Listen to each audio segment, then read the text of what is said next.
I would now like to introduce our panel of speakers. Keith Mayerson, a Cincinnati-born artist, has been exhibiting narrative installations in galleries and museums since 1993. His ongoing series, My American Dream, which has evolved into a 428-page wordless novel and monograph, has been represented in separate exhibitions as chapters, and the ongoing series continues through today.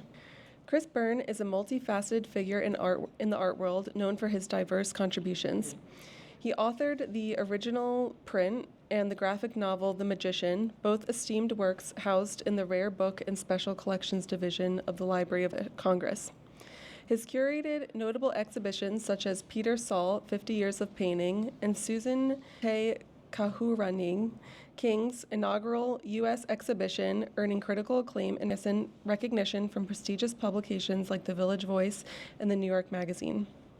He was formerly the chair of the American Visionary Art Museum, the institution dedicated by Congress as America's National Museum for Visionary Art.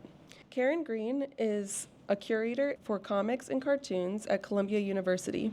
Since 2005, she has been instrumental in building a graphic novels collection and since 2011, an archive that now includes the original art and papers of Chris Claremont, Al Jaffe, Howard Cruz, Jeffrey Robinson, S. Clay Wilson, Wendy and Richard Peeney, Fly, and Kitchen Sink Press, among others. And she co-produced the documentary She Makes Comics. Cartoonist Mark Newgarden has been a creator of novelties, including Garbage Pail Kids, film, TV, and multimedia projects from Microsoft to Cartoon Network, and print from Raw Magazine to the award-winning Bow Wow series of children's books.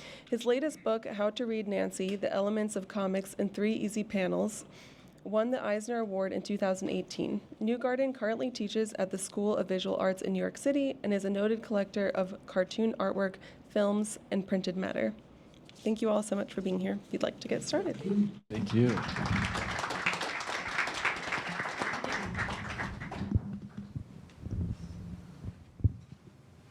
Okay, hey everybody.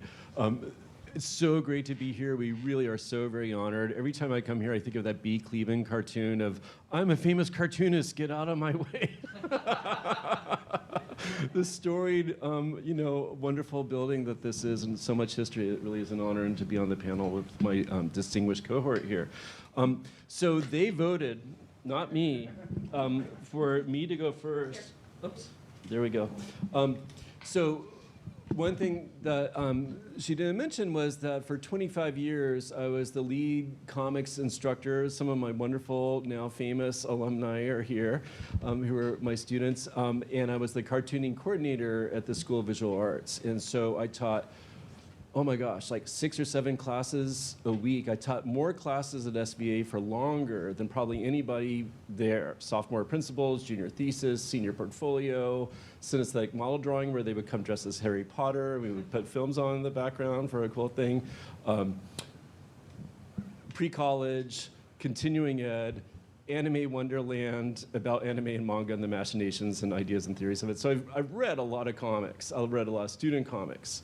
I was doing a residency at the Elaine de Kooning House with the wonderful Chris Byrne, who owns it. And Chris, and he'll tell you the story, he said, OMG, Keith, I'm paraphrasing, OMG, Keith, I have this amazing work by this outsider cartoonist, Frank Johnson. I think you would be really into it. Do you want to read it? I was like, well, there's no TV, so sure. This is the point. Everybody knows the 10,000-hour rule, right? It's been scientifically proven. You do 10,000 hours of something, you become a master of it. Maybe we can't fly, but if you want to be Tiger Woods, you play a lot of golf. If you want to be a composer, Mozart spent a lot of hours doing that. To be a great cartoonist or any kind of artist, you have to put in the 10,000 hours, and it corrugates your cerebellum, and hopefully you do it. Unlike outsider artists, and we'll talk about the definition of that, like Henry Darger. We all love Henry Darger. Don't get me wrong, I was introduced to Henry Darger with Raw Magazine, but when you see so many pictures of the Vivian girls with little penises getting strangled by Turkish marauders from another planet, You're like, enough, Henry Darger. I've seen. Well, that counts towards your 10,000 hours, Keith. Well, he did a lot of that, but it was sort of the outsider artist of not having a binary. I always feel like those, it's like, to me, good compositions are 60-40, 70-30 golden ratio arguments, both in form and content. Darger has the form, but in terms of the content, it's really good he had his art, because otherwise he would have been thrown in jail, probably. But with Frank Johnson, he's not like that. Frank Johnson just didn't happen to go to art school. He never got published. He was doing this for his own thing. He was an itinerant musician that traveled around playing, music on the radio, and he was a recovering alcoholic. And so instead of whittling ducks in the garage, he was drawing comics, and nobody ever knew it. He didn't even tell his wife. And when he dropped dead, his grand stepchildren found all these school-lined volumes of comics that Dan Nadell found on eBay. We'll go into the story that Chris ended up getting, and nobody really read them. Dan said, and we respect Dan, that they were important because they existed. But then I started reading them, like, wait a minute, these are actually really good. Like, they're really readable. Like, from his juvenilia, we're going to get into that at age 16. If he was my pre-college kid, I taught a lot of pre-college kids. I taught thousands of kids, students, many of whom are now wonderful, respected artists. He'd be like a glowing, pre-college student. It'd be like, this person has a future. Well, Keith, I think, not to interrupt, but I know we were talking about this upstairs. I think one of the interesting things, and again, in comparison to Darger, was just the amount of work. And when I first got it, and, working with Lester, we showed it at the Outsider Art Fair. And it was impossible, really, because they're delicate, they're older, the materials and all, you want to be conscious of that. But just in terms of the commitment and the obsession, that it was just like, but it wasn't until you came along, and I think, again, Lester had the idea of, like, we really need to get, like, very good photos, high-resolution photos, that we could look at them. And you were the first, really, to start looking at them in terms of the narrative and things like that. So that was made the book possible, made everything possible. Well, thank you. I taught for years continuing ed. Continuing ed, wonderful SVA historic program. R.L. Blackman used to teach continuing ed. People like Josh Baer were a continuing ed student, But it's a lonely road to travel, when you're an adult out of school, still doing your comics and pushing that, Sisyphusian boulder up the hill. It's hard. But if Frank Johnson was one of my continuing ed students, I'd be like, this guy has something. We should get you published. Like, what's going on with you? Like, let's introduce you to people. Like we have at SVA for many moons. Like, there have been wonderful people who came out of continuing ed, professional, really well-recognized cartoonists. So, with that being said, one, he was also an avid record collector. When I was reading thousands of these pages, what I ended up doing was I streamed a lot of these bands that you could find, online, of old hillbilly music, blues musicians, just to get me in the mood and to feel his spirit. But maybe we should forward fast. So anyway, what they elected me to do, just so we get to the meat of the argument right away, and you guys can understand what it is that we're talking about. I'm going to do a digital comics reading. I'm sorry. Sometimes when I teach comics, I read them out loud for the students, sometimes in funny voices if they inspire funny voices, right?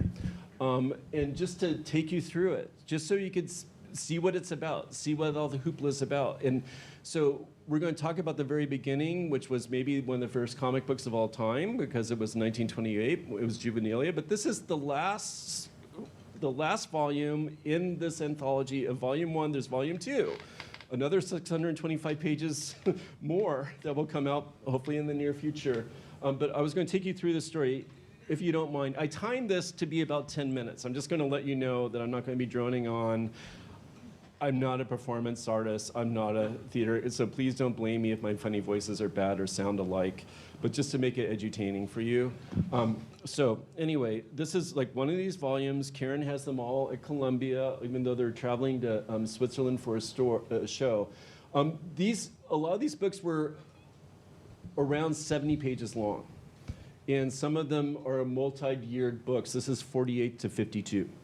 And so it took him a while to do these, and we don't know that much about them. But anyway, you have the cavalcated characters at the beginning, which he often likes to do. at age 16, he had many of these characters. Many of these characters existed when he was 16 years old, and now here he's doing them in 1948, decades later. So he stuck with the same cast of characters. They were his world. And I'm going to walk you just through these first pages. So Wally's Gang is a group, it's a club.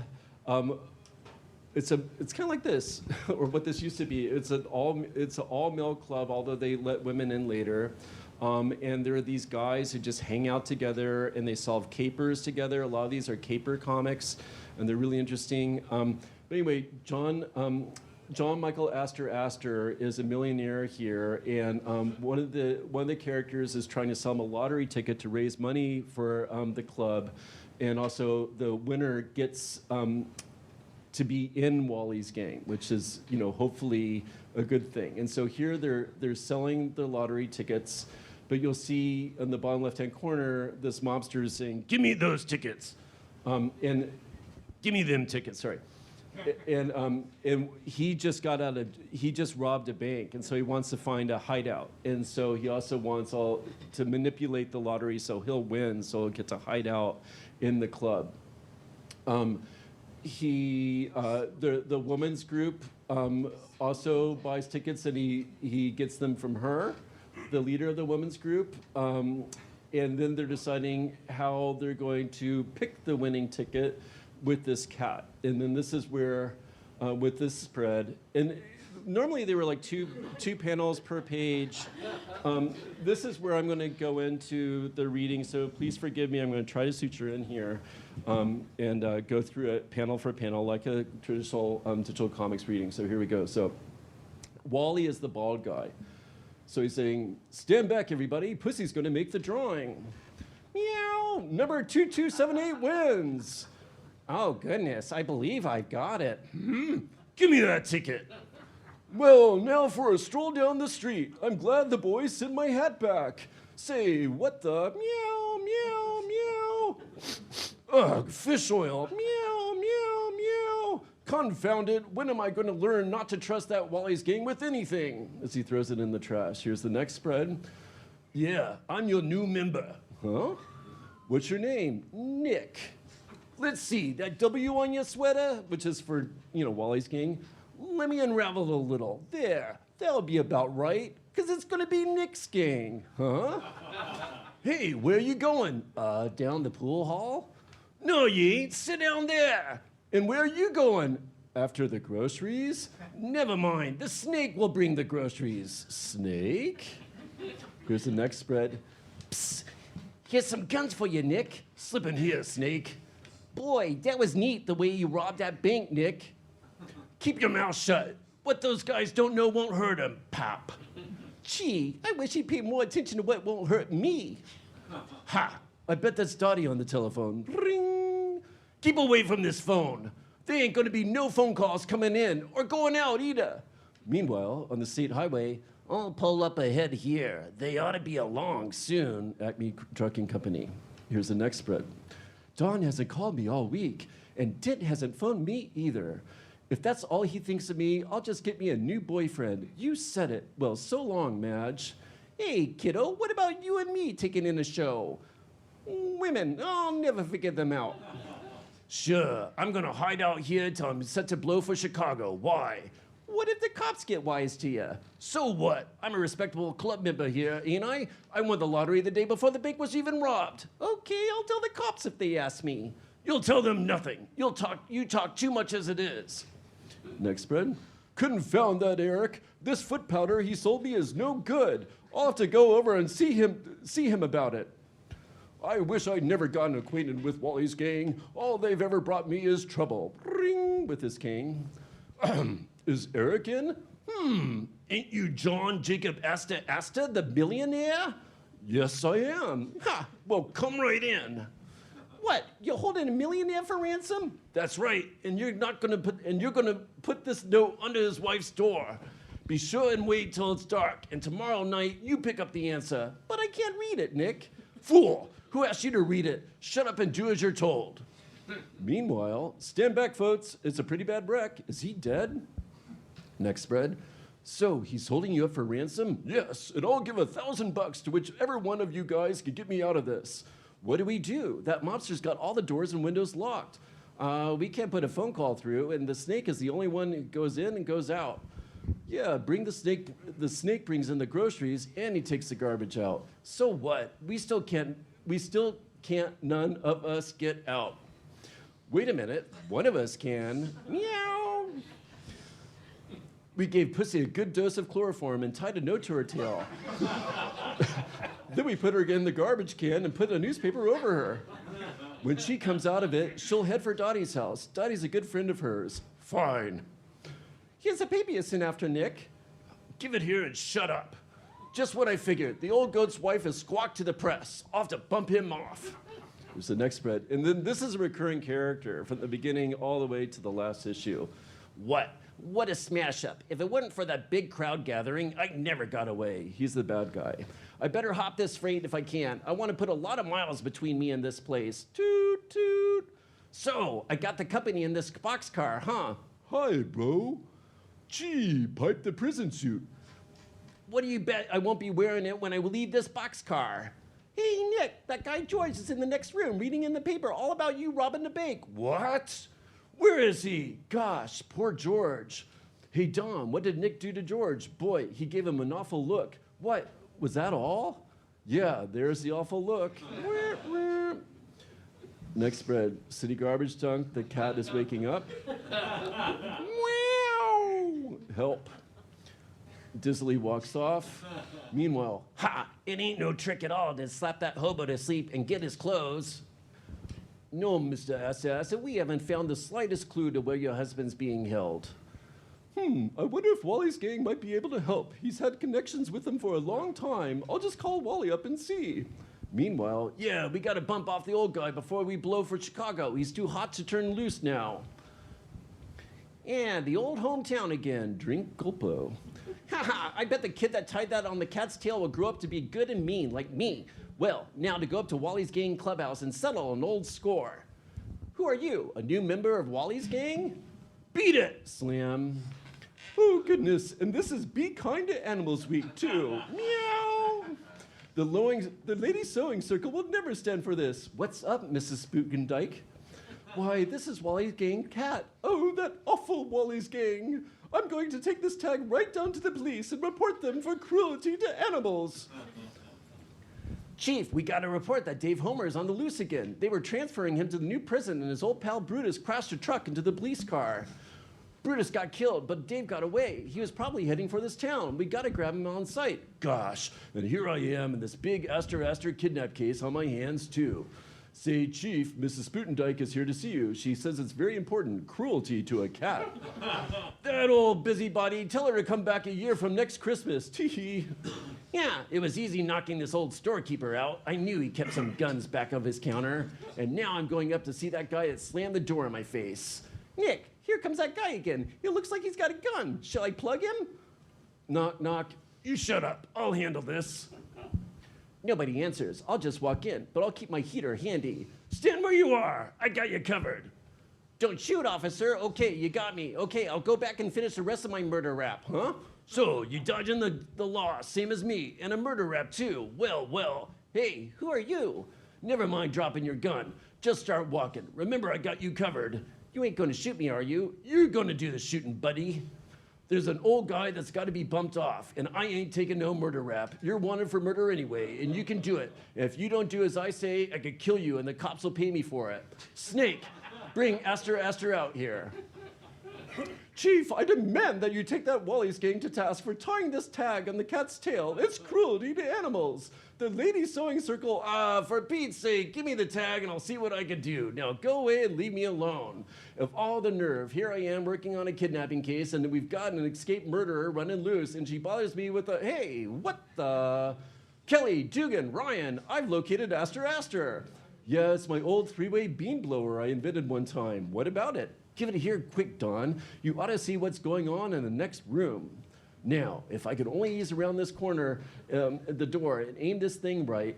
Now, when I count 3, let him have it. 1, 2, ow, ow, ow. Huh? Yeah, I didn't do it, Nick. Now's my chance. Get up, you mugs. I'm taking over from here. No, you don't. Drop that gun. I may be an old man, but with this in my hand, I'm a match for all of you. Line up against the wall. Step on it, Sweeney. I hope we ain't too late. Poor old Mr. Astor. We got a report that Dave Hummer was seen coming in here, too. Maybe we could still save the old man. That poor, helpless old man busts the door down. Boom. Well, glad you came around, boys. Here's your men. Huh? So, your men took him all to the station, Chief. Yep. Don and Dent get the credit. It was Don's bean blower, and Dent did the blowing. You guys are pretty lucky. There's rewards for all of those guys. Mr. Astor disclaims his part of the reward, and you'll probably get it all. Gosh. It was our idea, tying the note to the cat's tail, too. So, officer, do your duty. Arrest these men for cruelty to animals. Oh. Maybe Dent's girlfriend will fix me up for me, but I'm ashamed to tell anybody how it happened. You're pretty good at sewing, Madge. How you about fixing up my sweater? I tore it accidentally. Sure, George. Where did you tear it? See there? I actually tore off the part of the letter W. Huh? Now strange. You're the sixth one now that accidentally tore a sweater in the same place. Madge, fix the letter on my sweater, but still the elbows are worn out. I'll issue you a new one. I'll just throw the old one away. Here's something can I use? I declare, Wally's doesn't seem to care who he takes into his club anymore. Oh, Dent, you were so brave, stopping all those gangsters with nothing but a bean blower. Bah. And Don was wonderful, too, inventing the marvelous bean blower. Maybe you didn't know it. I, too, played a hero's part in the capture of those gangsters. What did you do? I bought the beans. And that's the end of the story. Thank you for your patience. There's no way we can follow that, you realize? Well, now you get the idea, the meat of the argument. I think they're pretty good. And this is 1948, years before the first Tintin album was ever released here. Obviously, there's Popeye and Little Orphan Annie and the continuous comic strip, but this is all contained in a comic book. But I wanted to ask Mark, we were talking about it earlier, where you mentioned some of the source material that you I see it as really informed by a lot of the, narrative strips that would tell a story, throughout the daily strips. If you go back to the ones we were just looking at. Oh, I'm gonna go right here. Oh, certainly Gasoline Alley, I see a lot of Moon Mullins, Toots and Casper, a lot of strips that are not reprinted today and nobody's read in, 75 years. But just the examples we were looking at, if you noticed and you look closely, every one of them is signed per page. He was thinking about these as individual 4-panel daily strips. So, but at the same time, impossible to publish as graphite, right? Like, no, right. Yeah, no, but my guess is that he was probably doing one per day and entertaining himself that way. But, none of us know. This is all conjecture. Jules Pfeiffer once said that when the collected editions of Gasoline Alley came out, the ones that Chris Ware edited, he realized that Gasoline Alley was the first graphic novel because it does read like one long continuous story. And he said you didn't get that sense when you were reading things one day at a time. You had 24 hours wait in between the next installment. I think for Wally's gang, though, first of all, it's kind of interesting that you started with the last one, because what's so striking to me is when you look at the very first one, which is in the book, his development, there's like no background at all. He has that really interesting speech balloon tales that are just like, and his characters, Wally still looks basically the same. He's been bald for, 20 years now. He's 16 here? Yeah, he's 16. The point I'm making with this slide is the first published comic of new material in a long format comic. Historically, some people think New Fun Comics is the first American comic book. This is 1928 when he was 16. This is actually 30 pages, this story. That's continued in volume 2. And it's number 91. Well, that's what I want to ask, like, for you and Mark, who actually are draftsmen, could that be, or do you think there really are 90 before that one? Oh, yeah. There? Okay. I'll believe it, totally. Yeah, some of the pre-college kids, they're born, the really good ones are just born to do it. and they've been drawing since they were 6 or 7 or 8. Yeah, I mean, these look much more sophisticated when I first saw them, I think, the first What really one. strikes me about his subject matter is how much it seems drawn from the short films, the short B films, comic B films with, Thelma Todd or Patsy Kelly or, the Ritz brothers. It's like fast-paced gags, a bad guy who roils up the situation for the good guys, and then virtue triumphant. They seem to be really not even so much inspired by comic strips of the time, but by what he might have been seeing down the local Odeon when he paid his nickel. The East Side Kids, the Bowery Boys, that whole Absolutely, genre of absolutely perfect gang, example. gang comedies, Now you bring it up. So here's the Bowery Boys, which was what ended up being Kayla E. did Bowser. Bowser Boy, sorry, wonderfully did the book design for us and chose that to be the cover. But I always think that this is sort of the first underground comic. If Zap Comics is 1968, here I have Frank Stack, Adventures of Jesus, which sometimes is considered the first underground comic. This might have been one of his boozing periods. It's the only comic he did in ink. And these are hobos who deliciously love their, I hope that's not on PC. They deliciously love their hobo lifestyle. And a lot of the strips, they are 2-page stories, but they're all about getting their fix. Here's the Fabulous Furry Freak Brothers. I love the flies that are always hovering around all of them. Here's just Rory Hayes, just to, as a particularly dark underground comics, and this here they're they get dead cats and they're resting on the dead cats.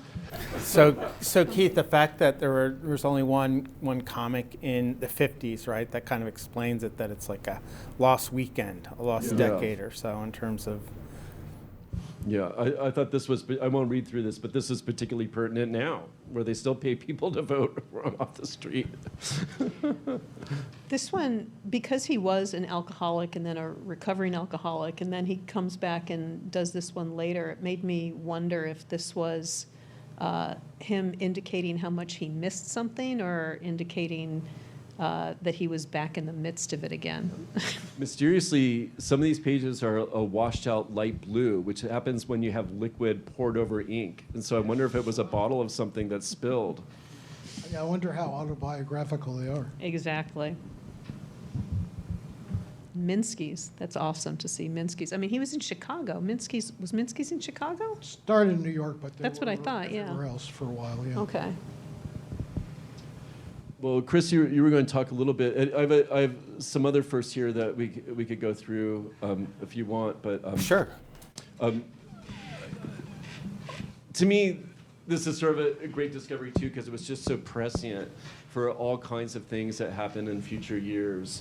The idea of caricatures and grotesques. Of course, Basil Wolverton. This is the famous first appearance of Lena the hyena that won the Lil Abner Al Cap contest for the ugliest person on earth. And here's years before that, an interesting Wally's Gang caricature. Almost looks like the Bowser Boys. Screwball Comics, Powerhouse Pepper. It looks very much like Powerhouse Pepper, this character, and maybe he did read Basil Wolverton, who knows. How accessible would that have been in the Midwest at that time? Those were all over the place, yeah. Here's Smokey Stover, which famously had a lot of chicken scratch, which is what Kurtzman called what Wally Wood and Bill Elder were doing to fill up all the panels. And Chicken fat. Chicken fat, sorry. This isn't in the first volume, it's in the second volume, but he had 2 volumes of the Juke Boys, which gets really experimental, which gets, this is a rubbing, they have collage elements, panels as narrative devices and structural devices, lots of jokes. And obviously these were done in graphite, and there was no way in his time that these could ever get published, also including the format. And I think this foreshadows, the wonderful Raymond Briggs and Miriam Catan and these other younger people who are working today. I'm old, I guess, now, because they aren't so young. But now that we could print wonderful hard copy graphic novels are done in graphite. So anyway, that's my series of firsts. But and these are just how it gets better. But maybe, Chris, I don't know if you want to talk about your discovery of them. Yeah, and just give a little bit of the biography, what's known. So I don't know, some of you might know Dan Nadell. Dan brought these to my attention in 2016. And, again, it was just, they were kind of overwhelming in terms of there's 28 notebooks, and then there's a series of loose drawings. Hank the Hunchback, one of Karen and my favorite, which is a serial that's, but they're. You can't even believe how non-politically correct these things are. They're all jokes about a hunchback, not just like a Richard III hunchback, but like a but hunchback. They're gaggy, right? They're gag panels. Like Hank wants to go on an amusement park ride, and he's too short, so he lies on his stomach, and his hump makes him high enough. Yeah, that's what we're talking about. I took out some of the mild un-PC stuff. It was very mild, but Karen's convincing me to put Hank the Hunchback in volume 2. You need to, Yeah, okay. See? Yeah, exactly. Hank's in. People need to know. There's always time. Yeah. So, yeah, again, it was introduced to the work by Dan. Dan did write, he published 2 articles in the Gansfeld issue 3 in 2005 in the Folk Art Museum, summer of 2005. And I was talking about with Mark, they're kind of hard to find online. I mean, I guess you can track them down. But they give a little bit more history in terms of his collecting 78 RPMs, and to me that seems similar. I don't know if everyone saw the Harry Smith show at the Whitney, or there's an anthology of folk, kind of that dedication and that kind of cataloging. So Dan addresses that. I think, as Keith mentioned, there's 2,300 pages of images in the notebooks and 131 unbound drawings. Again, not known. Dan was in touch with Don Doherty, who was Frank Johnson's step-grandson. So Johnson got married fairly late in life. He met his wife in 68. He died in 79. So he was 67 when he passed away. So a lot of these anecdotes would be coming from the step-grandson, Don Doherty. And so, let's see what else. He, as Keith mentioned, he worked as an itinerant musician, traveling. I didn't really kind of know exactly. I mean, basically you show up and you audition for the radio station, and then you have a set list. And you play live for, I guess they can book you for a couple days or something like that. So it seems a very transient kind of existence. The parallel universe here is Robert Johnson, who was just that, who wonderfully recorded his music as that kind of musician that then influenced all of rock and roll. This is more of Brian Wilson did Smile, and nobody was influenced by it. I mean, Wild Honey was good, but a lot of recording of that. So basically that's all sort of part of this collection. We didn't include it in this anthology. Then he returns to New York in 1940 and works as a shipping clerk until the end of his life. Again, as I mentioned, he meets his wife in 1968. So it's very sort of we were talking about Shakespeare's biography or something. It's just really bare bones. A lot of it kind of filling in. Even this idea, with alcoholism, just because he only produced one notebook in the 50s, you assume, that would have something to do with that, but no one really, there's no documentation about it. So in terms of the number, so I think I mentioned there's 28 total notebooks. Started when he was 16. The first book that we looked at is book 91.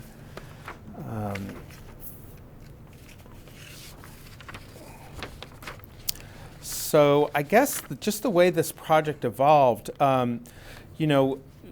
after we got the books and Lester was involved and we had them photographed, we spoke with Karen, and obviously Karen's the top person in this field, so I was very excited that she was receptive. We showed them at the Outsider Art Fair, but I think the big change in the way this developed, again, really looking at it like via Darger, some of these artists, Susan King, who's an artist that work was discovered. She's still alive, but her work hadn't been shown, her early drawings. So same kind of sort of exercise going through this and sort of positioning it. But I think that for me, and again, I sort of defer to everyone on the stage in terms of their knowledge of comics, and that the shift really happened, I think, when Keith started to look at them and look at the stories. So from that, a lot of time on my hands. Yeah, they were good. You were held captive in East Hampton. It's like good comics take you on a journey, and hopefully you're seeing how these really bring you into another world. It's just like reading Karl Barks or reading Hergé or something, that you go into another space and you have these complicated characters that you really get to know, just like he did. Plus, you had to develop all those voices. Yeah. Well, they're, sometimes they happen in your mind when it's synesthetic. It feels like he must have been sutured into the avatar when he was creating these guys. I can easily picture him laughing out loud as he's drawing these. Absolutely. These are just some highlights to show the 10,000-hour rule. I mean, Mark and Karen, what do you think would be next for a project like this in terms of like really tracking down specific references and stuff? I don't know if there's going to be any more biographical information forthcoming that way, in terms of, especially since, as people die and pass away, their contemporaries do too. And Do we know why there were only 28 books found? Sorry? Do we know why there were only 28 books found? No, I mean, other than just assuming that he didn't start at 91, that there, no, and again, I think the fact that no one was tracking it, again, according to his step-grandson, that no one knew they existed, and it was posthumous discovery. Who found them? His wife. So And where did she find them? Where were they? I guess in the house. I know they. Dan said the drawings could fit into a cigar box, but I don't. There's No, they can't. the drawings, not the notebooks, but the. Oh, right. Yeah, the drawings could fit in a cigar so box. I don't know.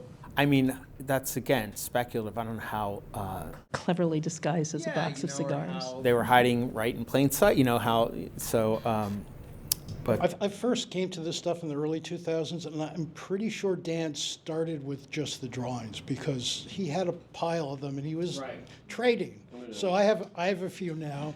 I know other cartoonists that have a few, and I think the more he sort of pressed, the more they sort of went back and we have these other things, we have these books, et cetera, et cetera. Well, as I said, it really started as a project with an outsider artist. That was the real impetus for me, anyhow. So. I have just a few. We're going to have the artworks or the individual drawings in Volume 2. Here's just a couple of them. Again, is Pants fall. yeah. Mr. There's a lot Pantsfall. of these where I'm comparing it to Gary Panner because Gary's a genius and loves work like this. But these are a lot of them are just done on memo pads in his spare time, just like getting his yayas out, doing these beautiful drawings. This makes me think of Daumier. Mm-hmm. Just heads, Oh yeah. endless heads, Yeah. characters. Karen, I'm curious too, because you've touched these, you've have them, you've housed them at Columbia. What are they like? And I'm gonna like in terms of like an object, because Chris, you were also saying like there's something very fragile about them. Well, not fragile, but you're aware of. There's kind of. I almost think it's sort of aesthetically anything that's sort of aged a little bit. There's kind of this patina, and Oh no, they're fragile. They're super fragile. It makes me very anxious to turn pages on some of them. Some more fragile than others. Right. But Pretty low-grade paper. exactly, this is something he got probably at the dime store, local drugstore. Like they're not to they're read. not high quality. They're not even high quality notebooks. They're like little things that you jot things down in. But they're about the size of a comic book, a little smaller. He puts the year on every page, which I find fascinating. You can see it. Is that a convention at the time that you? Sure, Yeah. I Okay. think he's signing them like a daily strip. But is that a signature? Because it always looked like an S to Sure. me. It's not an S? S48? They kind of Is it his vary a little monogram? bit, but he does sign them every 2 pages.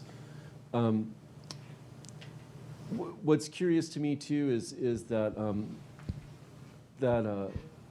I was going to say that I sort of lost my train of thought, but what's curious to me is that some of them have really long dates, like they'll be like 1949 to 1954, and it's kind of like when David Lean was doing Lawrence of Arabia. He says that, what it's like. yeah, like Peter O'Toole. It's like, well, he would say like Peter O'Toole is looking off in the desert in one direction and then turns around and looks in another direction, and 3 years have transpired between those cuts.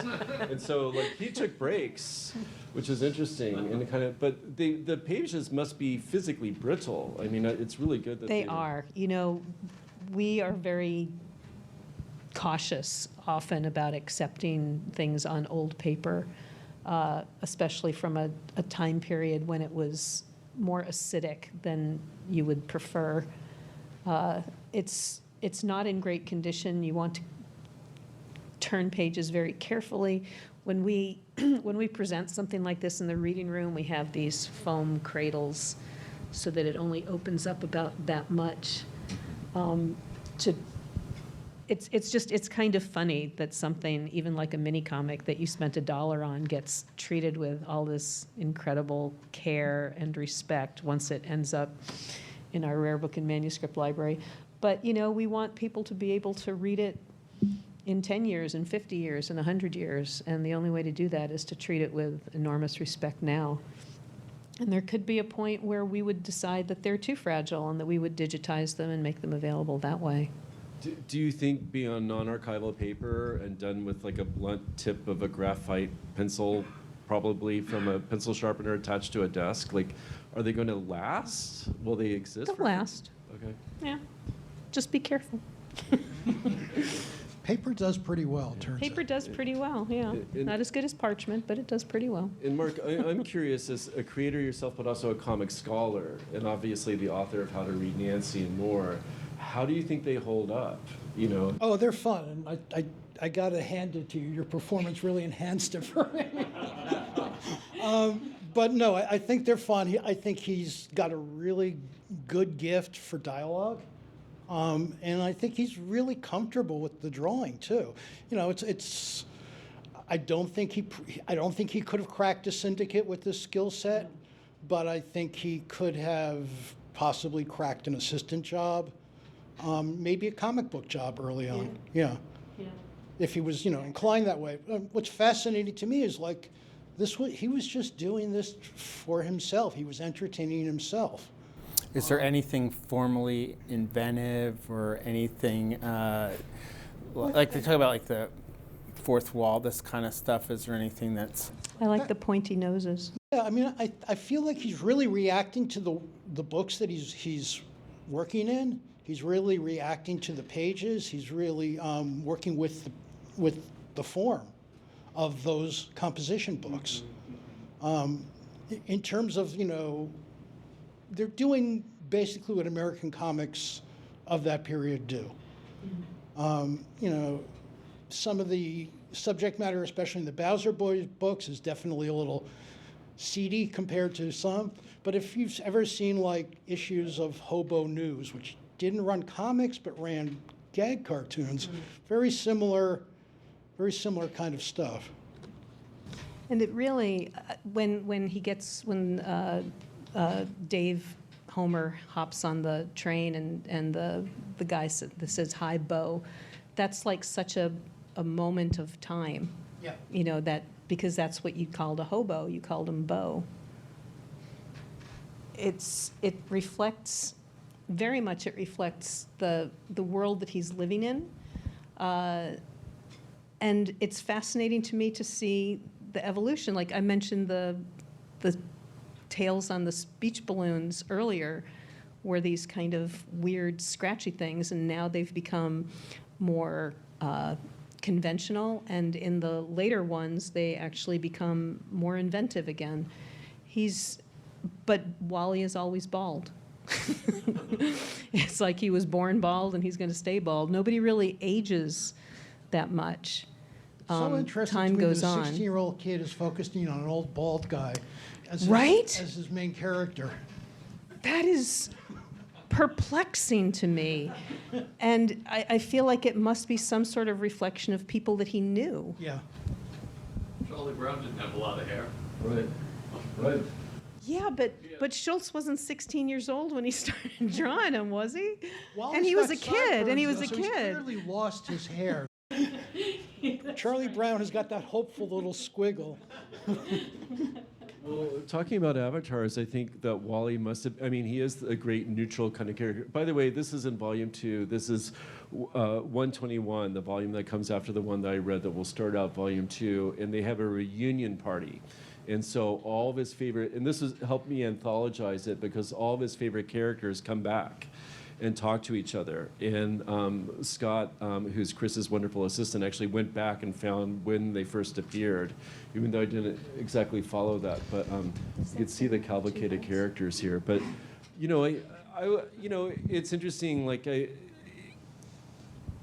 don't know if this is, maybe I shouldn't even say this, but you know, interestingly, at SVA, and we should talk about what outsider art is, but in my last few years there, I left in 2016, but around 2010, I had my first student who had the letter that they had Asperger's, which is now an unused term, or that was neurodivergent. And more and more, and very quickly, we had, by the time I left, at least 2 or 3 neurodivergent students in every class. And I'm not saying, you know, this is my armchair therapy, but there's something about the idea of suturing into a world and being in control of that universe that these students were really good at, in particular, and tended to be really good critics and things like that, really wonderful in the class. And I wonder, when you're going into these worlds and these people are your friends. I mean, I read the Charles Schultz biography again recently, and Charles Schultz was kind of a cool cucumber. I mean, he's a wonderful cartoonist. Who knows? Who knows? It's an umbrella term. But I wonder when he's in these worlds and being an old man at heart, if Wally is his main Harry Potter guy to be his robot avatar, if something, I mean, he must have felt comfortable in this world in a way that maybe he didn't feel comfortable, or it was a meditation for him, which I think is part of the juice of this, that it's the power of it. But I don't know, we were talking about what outsider art is upstairs. I think that term is a almost derogatory term, that it's, you know, it's used as kind of highbrow, lowbrow, high art, low art, outsider, market, is a way of excluding things from consideration. When I was in grad school, my sister-in-law and I guest starred on Ready, Set, Cook. And that was the coolest day ever. And like 4 years later, Simon Schama asked me to be his research assistant for the History of Britain miniseries. Wow. And I talked to my advisor, and because if you did anything without this woman's permission, you were just eviscerated. And I said, Professor, I got this opportunity to work as Simon Schama's assistant for this miniseries. And she goes, oh, well, you like TV. So there is this kind of hierarchy that is imposed by gatekeepers.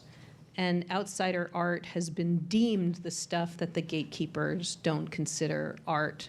But I think we've all progressed far enough now, and anybody who goes to any kind of indie comics festival and sees the quality or the lack of quality of the work there, the lack of maybe artistic quality, polish, thank you, that's even better. The lack of polish doesn't detract from the power of the story.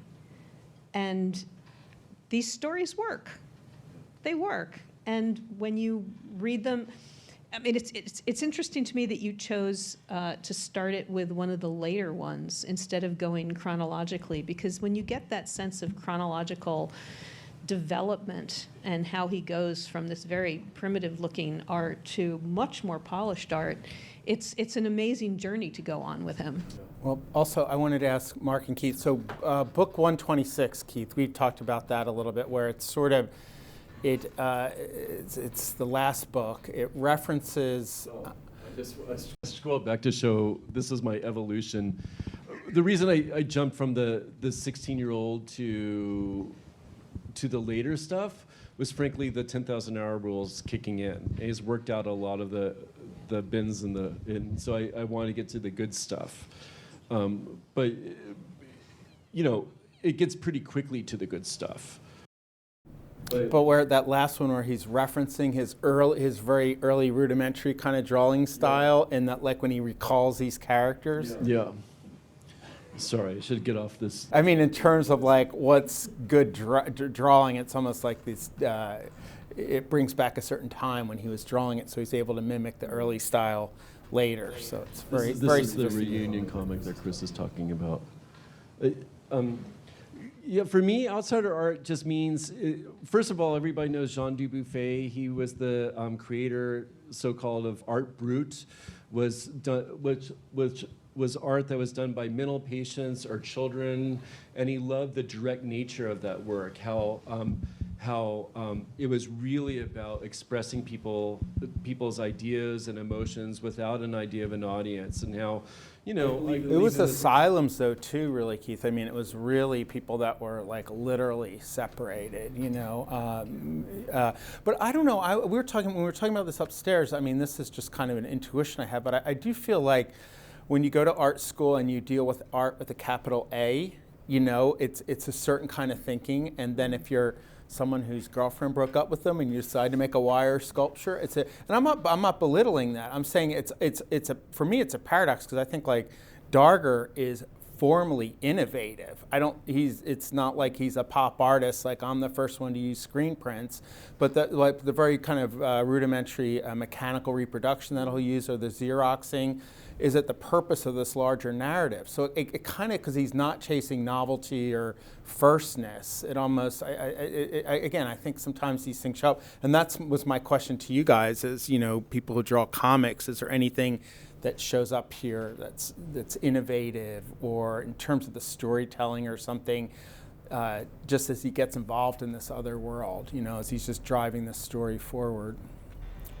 Well, you've read more of it than I have, so maybe, I mean, I see it as sort of, you know, just sort of square in the middle of what comics narrative was at this period. Actually, maybe lagging behind 10 or 20 years. I think he was thinking more about the comics he probably read as a 16-year-old than maybe as a 38-year-old. Well, that's a rougher crowd. The Bowser Boys are a rough 10-year-old crowd. Right? The Bowser Boys really do stand apart from everything else in the book for me, and I think it was wise to open with them. But I mean, there's, you know, you don't do this unless you love what you're doing. I mean, this is about just, you know, enjoying yourself on paper. There's no other reason to do this. And it seems like it's also a kind of escape, like this is a world that he retreated into. Yeah, and that's why nobody else knew about it. Comics are traditionally drawn for an audience. And here's a cartoonist with a career who never had an audience. And that, I think that's the first. It's not subverting any conventions or anything that you see. I mean that. No, I think he's like really, you know, he's aspiring to the conventions. I mean, I'd love to know what's missing. I'd love to know if he did like, there were an awful lot of mail order cartoon courses in the early 20th century. Cartooning school had been around from the 1910s on. And, you know, I've seen a lot of amateur comics that, you know, fall into that category. I've never seen a lifetime of it. Don't before. people usually obsess with the technique when they start out as opposed to the storytelling? Like they'd be more obsessed with mimicking the technique, and that's what's interesting? Some, but not necessarily always. But, you know, obviously he had stories to tell, but he only was telling them to himself. It was fascinating. You know, Charles Schulz started out from one of those schools, Draw the Pirate.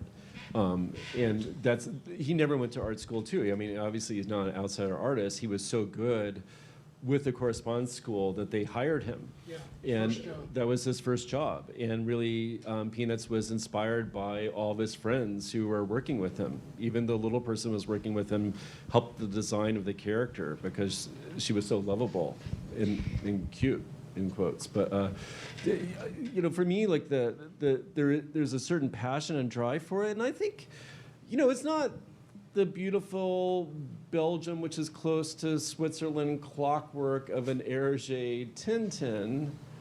However, for me, like the capers are intricate. And he's dealing with a lot of action going on simultaneously and switching in and out of that action. And so I know like the greats that we talked about that he's emulating are doing that probably in a superior way.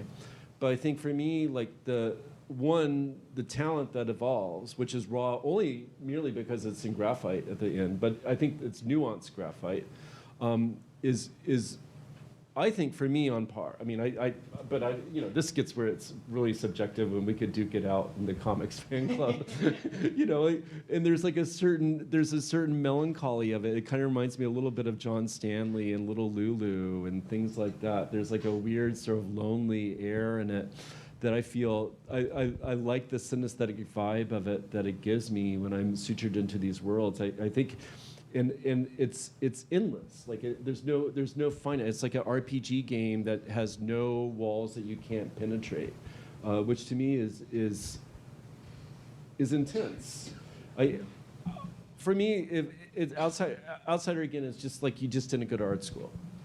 But I don't think that this is, in terms of its storytelling, outsider-y. And I think, I also have to say that these were not printed in comic, the strips that we're talking about were not printed as a comic book in the time that he was making these in the volume. And so we could split hairs here. And Fantagraphics really did not want to lead with the very first American comic book, never seen, because it's a hard definition to crack.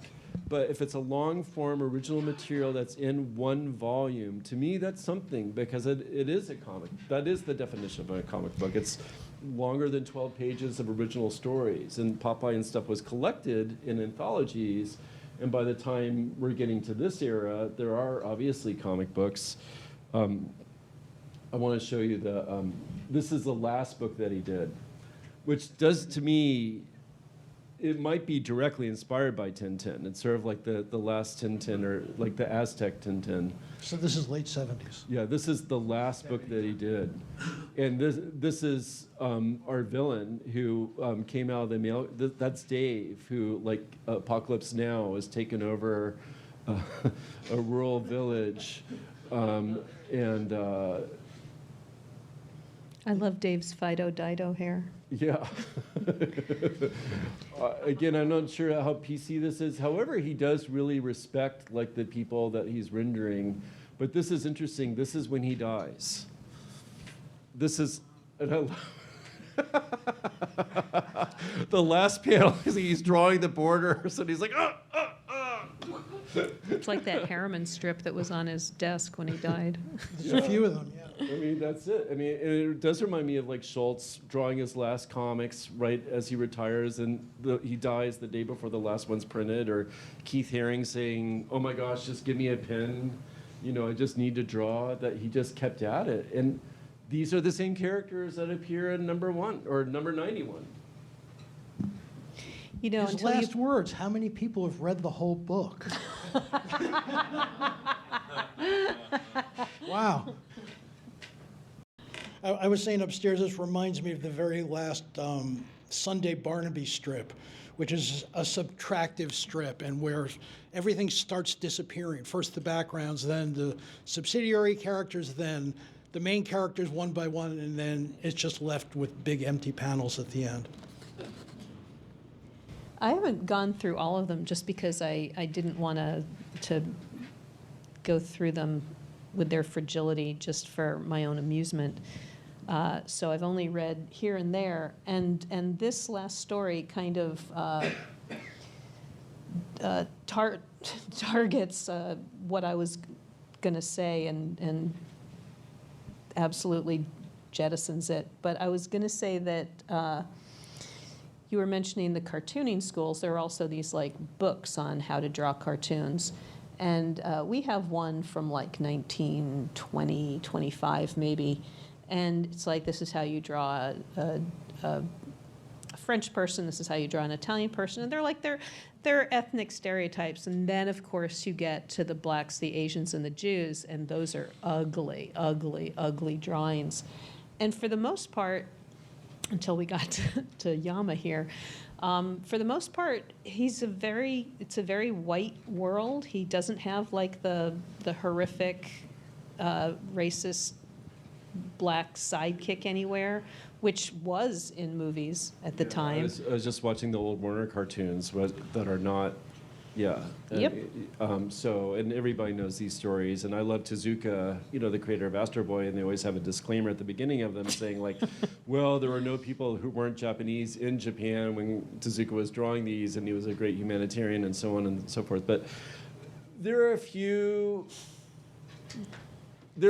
pages that I took out, but they weren't at the expense of the people that he was portraying. They were sometimes drawn in a manner that you wish was a little less stereotypical. But I will say, in that first comic, and I won't make people go blind by zooming back to it, there's a Jewish character who's a prominent Jewish character who has agency and is a good guy. Women aren't allowed into the club for a long time, but they are eventually. And hopefully, even in the examples I showed you, when I was reading aloud, they're treated with respect. Even the people who, like that, the main person of their club who isn't conventionally pretty in the manner that the Betty Boop-like characters are, has agency. She's a strong female protagonist. And she's actually appears in other strips where she's not made fun of, which I think is interesting. Like, she's not objectified or lampooned for her looks. There's this Pancho character here from Mexico, and of course he's wearing the garb on the bottom right, but he also has agency in the story, and he's a main character who's not demonized in the story. He's sort of like a, and so anyway, they fall a little bit, and maybe we could historically forgive some of his stereotypes, the minor amount that appear. Not forgive, but understand. Understand, not forgive, right. But I want to say that he gives them agency, and they aren't villainous, nor are they treated as beneath the other white characters. And I do want to say, as a queer person, this is for a long time an all-male club, and I should have put in some of the pages where they're sleeping together in a bed. And I don't know about Lincoln and all of his hanging out in the same bed with his fellow lawyers in his early years, but there's something very homosocial about this group. And Freud, as wrong as Freud is, would say that they might be pre-Oedipalized subjects because they really enjoy hanging out like friends, like little boys. That was not that uncommon then. I was just watching Gold Diggers of 33 this morning, and the three female roommates are all sleeping in the same bed. Yeah. There's that great, this is a little bit out of the time period, but there's that great capital in the Cathedral of Autun of the Three Kings. And they're all lined up in one little bed, and it's beautiful. Look it up. Three Kings, Autun, A-U-T-U-N. I promise you're going to go, oh my God, that's beautiful. But it's three kings sleeping in the same bed together.